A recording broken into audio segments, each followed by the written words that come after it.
ঠিকাদারদের দীর্ঘদিনের সমস্ত বকেয়া পাওনা অবিলম্বে মেটাতে হবে। ঠিকাদারদের দীর্ঘদিনের বকেয়া পাওনা অবিলম্বে মেটাতে হবে।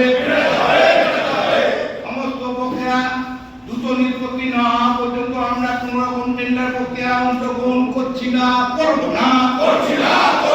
সমস্ত বকেয়া দ্রুত নিষ্পত্তি না হওয়া পর্যন্ত আমরা কোন টেন্ডারে অংশগ্রহণ করছি না, করব না। ঠিকাদারদের দীর্ঘদিনের